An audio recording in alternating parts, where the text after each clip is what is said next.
All right, so I'm gonna go on to YouTube right now. Hey, we're doing something a little bit different. We're trying something different, so you won't get to see some of the pictures and stuff that you might normally see on a video like this one, but on a Wednesday night. But we're doing something a little bit different. We're live on Instagram and YouTube. So if you can hear me, I need you to let me know. Again, I've got a microphone. I'm pretty sure I've got this whole rig rolling. And it's something that I'm excited about, but I need to make sure that you guys can see me, hear me, all that different kind of stuff. And then we're gonna jump into this thing. I'm really excited about tonight. I really feel like God has dropped a word into my heart that I cannot wait to share with you guys. So yeah, I'm pumped. All right. Cool. All right, I see you guys there. We got a few people here with us on YouTube. We got some people with us on Instagram, and we're just gonna get rolling. First thing that I want to share with you guys is, and I can't really super see who's there on Instagram, but it looks like Alexis and Lily. So hello to you guys. Hey to everybody that's out there on YouTube, Des, Gage, all those people. Gage, by the way, this is like legit live, so don't try to call me because my phone's on Instagram. Anyway, a couple things. First of all, like I said, this is a completely different setup than what we're used to. Completely different. So if I get distracted by the Instagram thing over here, or by the YouTube down here on the computer, just bear with me, forgive me. Oops, I apologize. But again, I'm hyped to share this word with you guys. But before I get there, I want to share a couple of things with you really quickly. First of all, Fine Arts Live, Epic Student Fine Arts Online, whatever we're calling it. It's supposed to be next Friday, May 15th. And a bunch of you guys are super duper talented and you have not signed up. And I told you that I was going to put you on blast. And it's here, so here we go. Now, if you've signed up in the last few days, forgive me for putting you on blast, but Braylon for art, Carlos for art, Riley for dancing, Anna for dancing, Lori for photography, Sierra for photography, Caleb for writing. I'm missing some people. Allison for music and singing. Des for singing and preaching, and Abigail for preaching. And again, if I'm calling you out and you've already signed up, please forgive me. But last time I checked, and I know there's a ton more. Sarah and Abby Rogers. You guys are both super talented. I'm gonna stop there because otherwise I'm just gonna keep on naming things, and we'll spend the rest of the night with me trying to remember how awesome and talented you guys are. But I need you to understand that I want you to sign up. We're extending the deadline to May 13th at midnight. So a week from today at midnight is the new deadline. So yeah, sign up for that. You can find the link in the link tree in our Instagram bio. I definitely forgot to put the link in the YouTube description, but I'll put it there later. Those links that are down there you can ignore. That was for Sunday morning. We were trying to do a quick turnover. All right. Other thing, high school Zoom call tomorrow, 4:00 p.m. Last week we had a really great time. At least I did on that Zoom call. So I hope that you guys enjoyed it as well and are willing to kind of join us again. If you weren't there last week, check it out. We had a great time just hanging out, talking together, seeing one another's faces. It was a great time. So that's tomorrow at 4:00. And then our reading plan is still going on. Today's day 14, so we're in the book of John, chapter 14 today. And Abigail did an awesome lightning round video you can find on our Instagram or IGTV or our YouTube page. You can check that out. And we're having, hey, what's up, Amira? We're having daily devotionals almost every day. A couple times I forgot to post them or forgot to track down the people who were supposed to do them. But for the most part, every day, devotionals on the book of John. And so with that, I'm going to push this computer kind of out of the way. I'll still say hi to you as best I can as we're going through this. But I am excited to share this message. If you know somebody who's part of Epic Students who isn't watching right now, text them, call them, whatever. Tell them, hey, go log on and watch Epic students, because it's only going to be about a few more minutes, but this message is something that I'm really excited to share with you. It is something that I really believe that God has given to me for somebody out there to hear tonight. All right? The message is called The Good Life, and it's from the book of John, chapter 10, verses 1 through 15.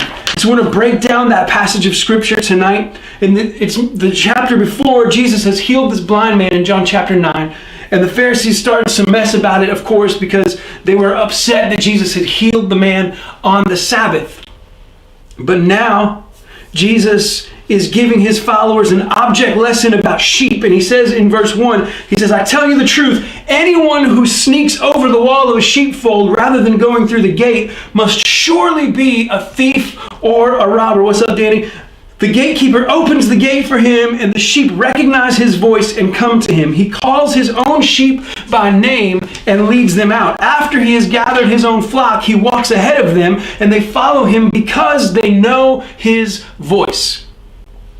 They won't follow a stranger. They will run from him because they don't know his voice." So if you, what's up, Ty? If you read these 5 verses or listened to me read these 5 verses and you're like, what? Like, what are you talking about, dude?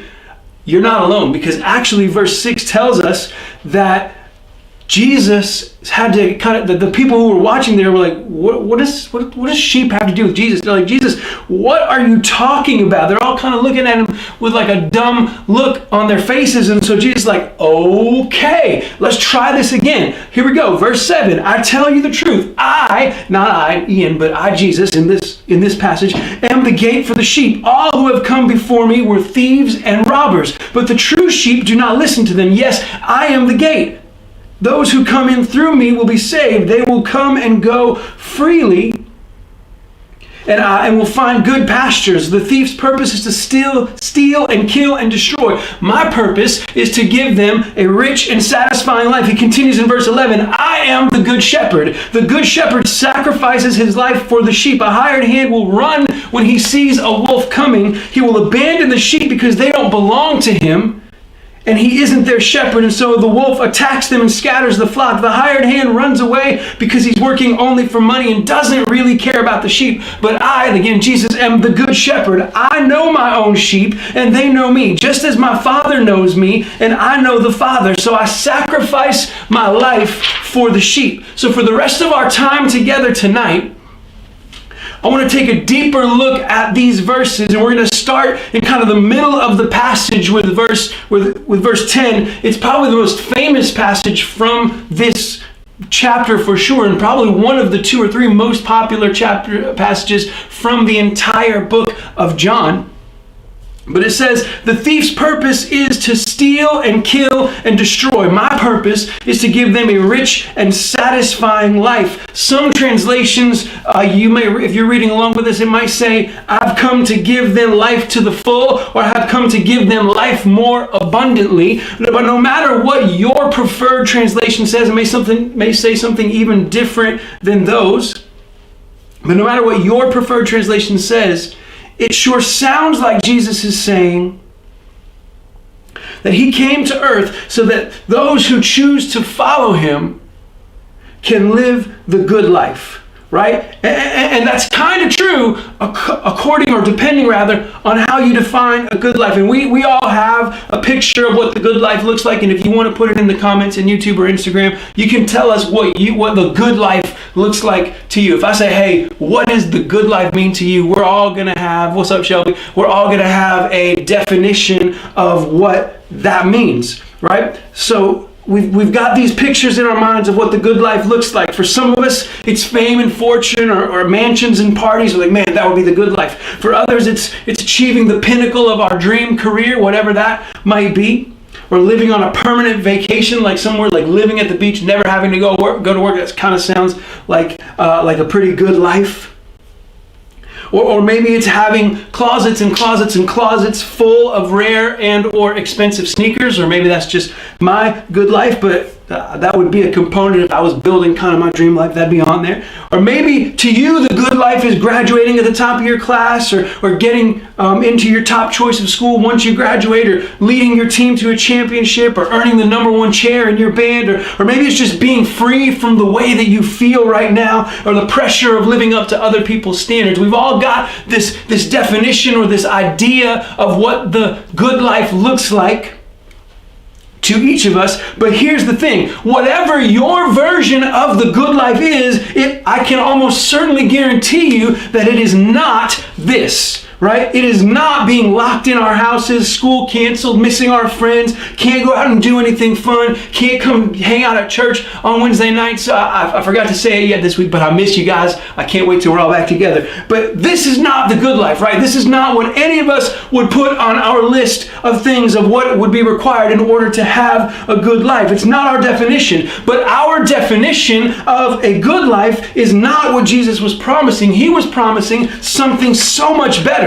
See, when Jesus promised us a rich and satisfying life, or an abundant life, or a life to the full, whatever your translation says, he's not talking about a life that is full of material things, or full of popularity, or even that lacks difficulty. He's talking about a better way of living, knowing that whether we have all those things or none of them, that we can be content, not because of what we have, but because of who has us. That's the kind of good life that Jesus came to give us. When he says he came to give us a rich and satisfying life, he's not necessarily talking about rich in terms of dollars or money, but rich in terms of contentment, of peace, of joy, things like that. So Jesus is saying that a thief comes to steal our joy, to kill our dreams, and to destroy our futures. But he's come so that we can not only live out those things, but also do so much more than we could ever even imagine. We can live without being consumed by fear of what will happen next, or worry about what others think of us, because we are being cared for by a shepherd who knows us,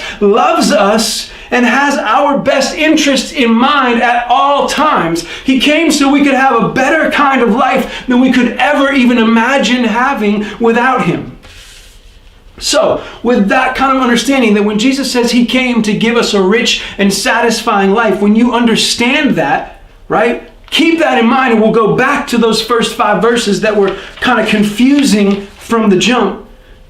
He says, I tell you the truth, anyone who sneaks over the wall of a sheepfold rather than going through the gate must surely be a thief or a robber. What's up, Holland? Anyone who sneaks over the wall of the sheepfold rather than going through the gate must surely be a thief or a robber. So Jesus tells us later on in verses 6 through 10 that he is the gate. So what he's saying here is that anyone who tries to get to you outside of Jesus is a thief and a robber. And I don't think that means that anyone who tries to come and talk to you outside of church, or anyone who tries to be your friend outside of a very religious situation or whatever, that's not really the picture that Jesus is painting here. What he's saying is that anyone who tries to pull you in any direction other than through the gate is trying to steal your purpose, right? He tells us that sheep should come and go through the gate. He's not saying that Jesus is the gate and we're just trapped in our little sheep pen until God says we can do something different. He's saying that anywhere we go, anytime we come or go, should be through the gate that is Jesus. And so everything we do should run through the filter of Jesus. Every decision that we make, every choice that we make, every relationship that we have, we should do it all through the filter of Jesus and his plan for our lives. And those who try to pull us in a direction other than Jesus are trying to steal our purpose and rob us of the opportunity to live out God's plan for our lives. Those who try to pull us in any direction other than through the gate are thieves and robbers. And so the question that I have this evening is, could we be trying to steal our own joy with our attitude or outlook on life, or our approach to the way that things are happening right now? Could we be saying, if we're not running things through the filter of Jesus, the gate that is Jesus? I can't say you just joined on Instagram, but hey, how are you? I can't read that small, I need glasses. But if we're not running our decisions through the filter of Jesus, could it be that we're stealing our own joy. We're stealing our own contentment. We're stealing our own life and life to the full. All right, do you understand what I'm trying to say here? I'm not sure I'm making this point as well as I want to, but our attitude and approach to life, to our circumstances, to our difficulties, to everything, if we're filtering those things not through the gate of Jesus, but through anything else, we're stealing our own joy. We're limiting our own ability to live out God's purpose for our lives. And that's not the only thieves. There are people, there are situations, circumstances that will also come and try to pull us in a direction other than the gate of Jesus. But we have to be careful not to try to steal our own joy. And then it says, I believe in verse 2 or 3, it says, he calls his own sheep by name and leads them out. Here's the thing that Jesus, or that I feel like God was speaking to me as I was preparing this message tonight. This says that Jesus, the good shepherd, he calls his own sheep by name and leads them out. What I felt the Holy Spirit say to me is thieves and robbers call us names, but not by name.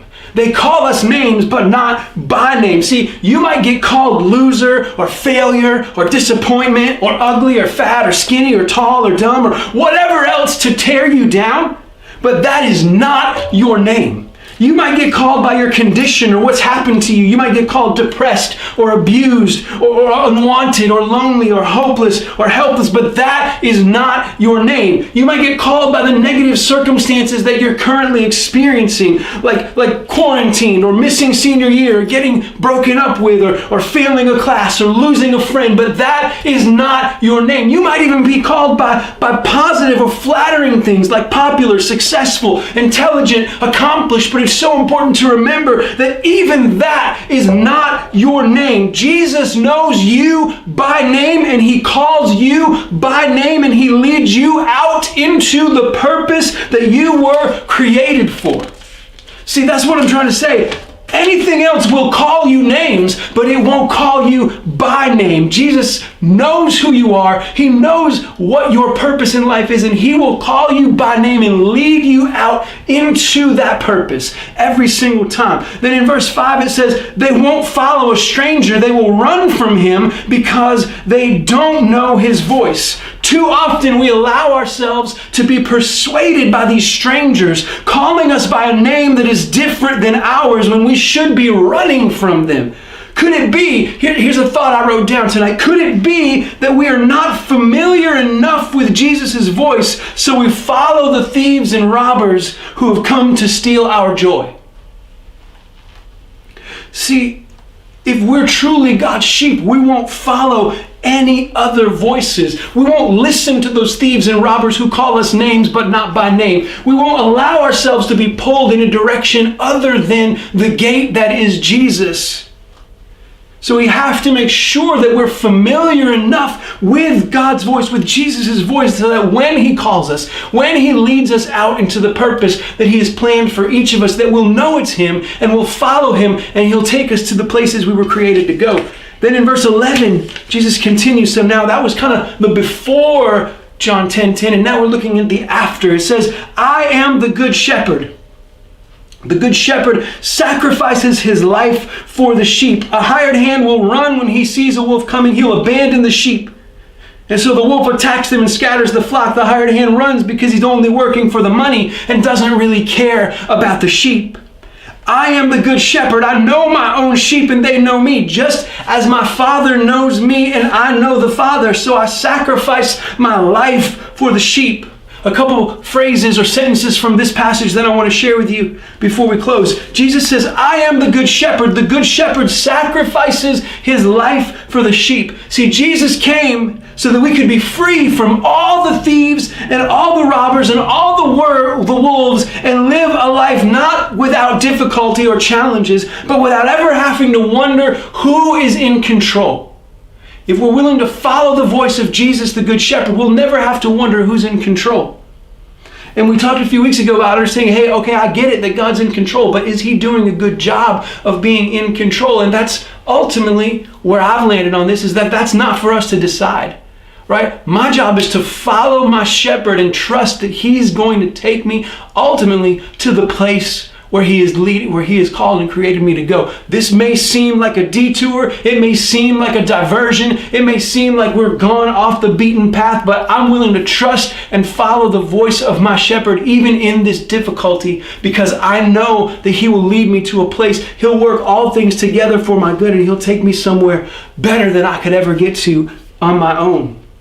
It also says, a hired hand will run when he sees a wolf coming. He will abandon the sheep because they don't belong to him, and he isn't their shepherd. See, there are hired hands. I need you to hear this. There are hired hands in your life who try to lead you here or there, convince you to do this or that, but they run at the first sign of trouble. You thought they were with you. You thought that they were ride or die. You thought that they had your best interest in heart, but at the first sign of trouble, they're like, deuces, homie, I am out of here.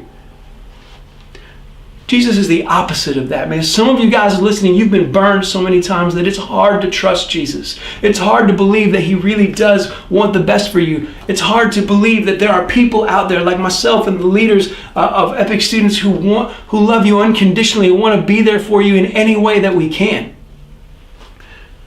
But Jesus says, hey, not only do I have your best interest at heart, when the wolves come, when the difficulties come, when the thieves and robbers attack, not only I'm going to protect you, I'm going to be there right there with you. I'm not even going to fight with you. I'm going to fight for you. You just have to sit back and let me handle this situation, up to the point that he laid down his life so that we could live the lives that we were created for. And again in verse 14 and 15, he says, I am the good shepherd. I know my own sheep, and they know me. Just as the Father knows me, and I know the Father, so I sacrifice my life for the sheep.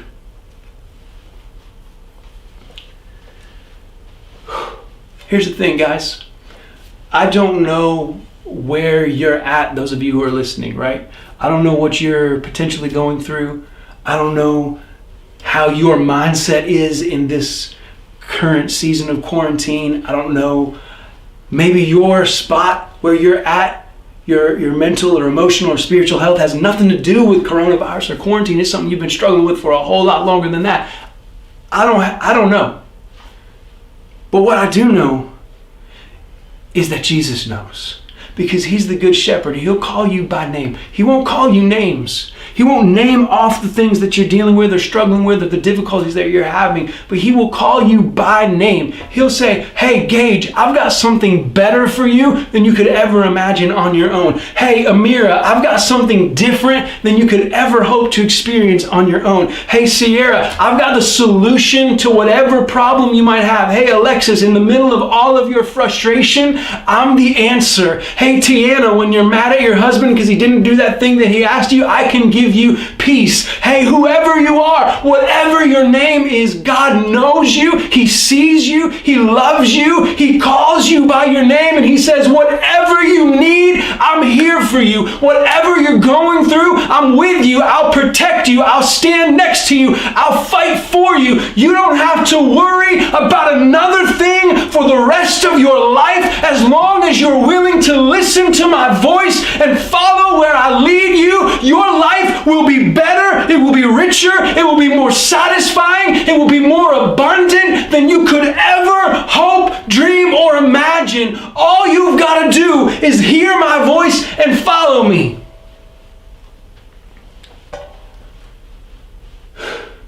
So here's the thing. First of all, shout out to you guys who are out there on YouTube, or if anybody who's seeing this on Instagram.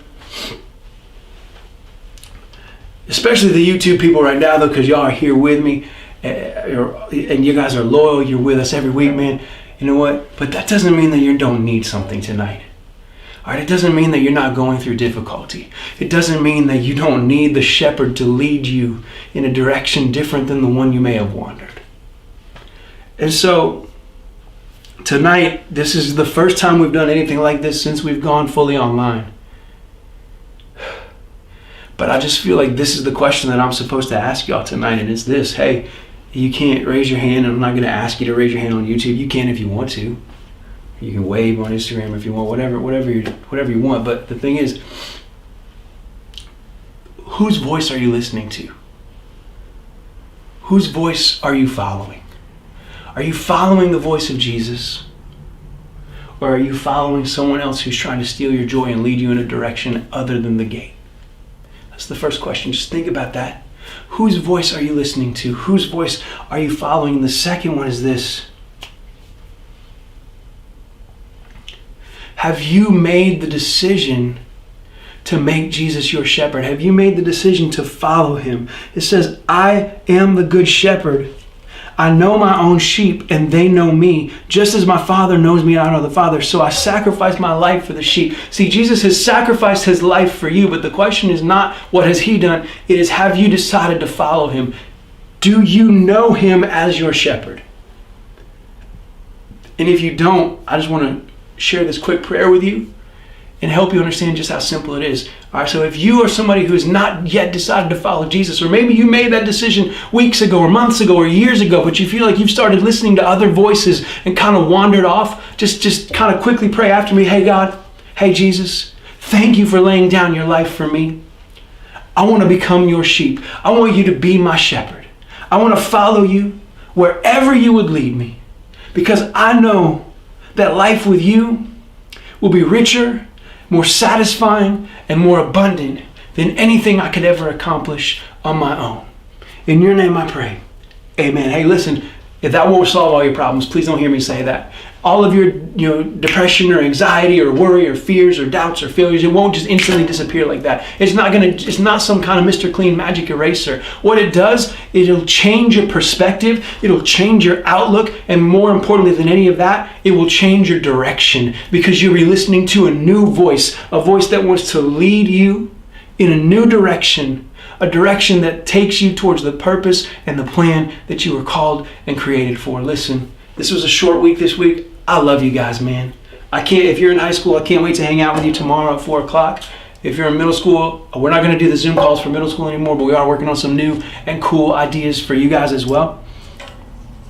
But I cannot tell you how much I wish that you guys were here in this room so that we could high five or fist bump or hug or whatever I just miss y'all, man. All right, and this is the part where I start rambling if I don't shut it down, because I've gone through my notes and my ADD will carry me away to all kinds of places. So here's the thing.